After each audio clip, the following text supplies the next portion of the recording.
నేను మూవీ రాజా mass director Boyapati Srinu stylish star Allu Arjun combination లో తెరకెక్కిన తాజా చిత్రం సరైనోడు మాస్ స్టైలిష్ కాంబో కావడంతో ఈ మూవీపై మొదటి నుంచి భారీ అంచనాలు నెలకొన్నాయి.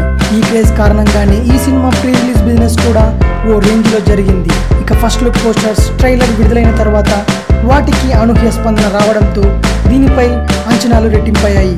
రకుల్ ప్రీత్ సింగ్, క్యాథరిన్ ట్రెజా హీరోయిన్గా నటిస్తున్న ఈ సినిమా ఇటీవల సెన్సార్ UBA సర్టిఫికేట్ కార్యక్రమాలతో పాటు అన్ని పనులు పూర్తి చేసుకుని ఏప్రిల్ 22వ తేదీన ప్రేక్షకుల ముందుకు వచ్చేందుకు రెడీ అయింది. భారీ ఎత్తున విడుదలవుతున్న ఈ సినిమా ఏ స్థాయిలో విజయం సాధిస్తుందో చూద్దాం. అయితే స్టోరీలోకి వెళ్తే ఎమ్మెల్యే అయిన క్యాథరిన్ ట్రెజా సమాజంలో జరుగుతున్న అన్యాయాలను అనగదొక్కుతూ మనుషుల నేతగా పేరు తెచ్చుకుంటుంది. ఈ క్రమంలో ఈమెకు ప్రత్యర్థుల నుంచి ప్రాణహాని ఉంటుంది. దాంతో ఈమెను తన ప్రాణాలను పరంగా పెట్టి కాపాడే ఓ ఆఫీసర్ కోసం వెతుకుతుంటారు. అయితే అల్లు అర్జున్ ఎంట్రీ ఇస్తాడు. ఆర్మీ డిపార్ట్మెంట్ లో పవర్ఫుల్ ఆఫీసర్ గా పేరు తెచ్చుకున్న బన్నీని క్యాథరిన్ కి బాడీ గార్డ్ గా సెలెక్ట్ చేసుకుంటారు. ఇంతలోనే ఎవరు ఊహించని ఫెస్టివల్లోకి వస్తుంది. క్యాథరిన్ ని చంపేందుకు ట్రై చేస్తున్న వ్యక్తులెవరో బన్నీ తెలుసుకుంటాడు. ఆ వ్యక్తులకు విలనైన ఆదిపిని చెట్టుతో లింక్స్ ఉంటాయని తెలుసుకుంటాడు. మొత్తానికి వాళ్ళంతా పెద్ద స్కెచ్ వేస్తున్నారని, అడ్డుగా ఉన్న క్యాథరిన్ ని తొలగించేందుకు ప్రణాళిక రచిస్తున్నారని తెలుసుకుంటాడు. దాంతో వారి బారి నుంచి ఈమెని కాపాడడం కోసం బన్నీ నానా కష్టాలు పడతాడు. చివరికి లవ్ డ్రామా కూడా ఆడాల్సి వస్తుంది. ఇదే క్రమంలో తాను ప్రేమించిన అమ్మాయి రకుల్ ప్రీత్ ని కూడా రంగంలోకి దింపుతాడు. ఎమ్మెల్యే దగ్గర అసిస్టెంట్ గా చేరుతాడు. ఇక అప్పటి నుంచి అసలైన డ్రామా స్టార్ట్ అవుతుంది. ఇంతకీ ఎమ్మెల్యేని చంపాలనుకున్న వ్యక్తులెవరు? దానికి వారికి ఆదిపిని చెట్టుతో సంబంధం ఏంటి? బన్నీ ఎందుకు ఎమ్మెల్యేతో ప్రేమ నాటకం ఆడాల్సి వస్తుంది?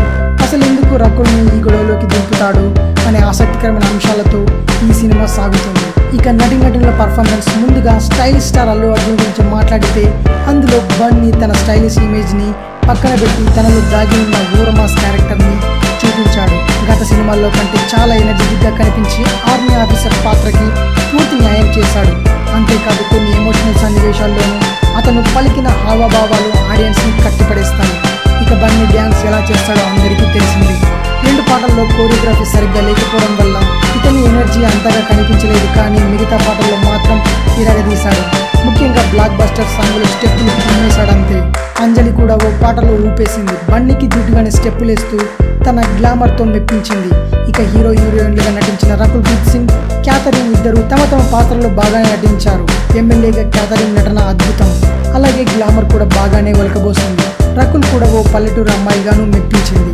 ఇక తొలిసారి విలన్ క్యారెక్టర్లో నటించిన హీరో ఆదిపిని చెట్టి యాక్టింగ్ ఈ మూవీకి హైలైట్ గా చెప్పుకోవచ్చు.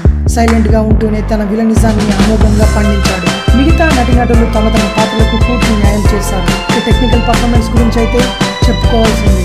కథ, స్క్రీన్ ప్లే, దర్శకత్వం బాధ్యతలను చేపట్టిన బోయపాటి శ్రీను గురించి మాట్లాడుకుంటే పాత ఫార్మాట్లో లాగానే పూర్తి మాస్ స్టోరీని ఎంచుకున్నాడు. కానీ ట్విస్టులతో అందరినీ ఆకట్టుకోగలిగాడు. సినిమాని తన యాంగిల్లోనూ పూర్తి మాస్ గానే కాకుండా ఫ్యామిలీ ఆడియన్స్ ని మెప్పించే విధంగానే తెరకెక్కించాడు. టేకింగ్ కూడా బాగానే ఉంది. డైరెక్టర్గా నటీనటుల దగ్గర నుంచి పర్ఫార్మెన్స్ బాగానే రాబట్టాడు. ఈసారి కూడా ఆడియన్స్ ని అలరించడంలో బోయపాటి సక్సెస్ అయ్యాడు. చివరగా భారీ అంచనాల మధ్య ఏప్రిల్ 22న విడుదలవుతున్న ఈ సినిమా మంచి విజయం సాధించాలని కోరుకుందాం. Thanks for watching. Please subscribe green screen channel.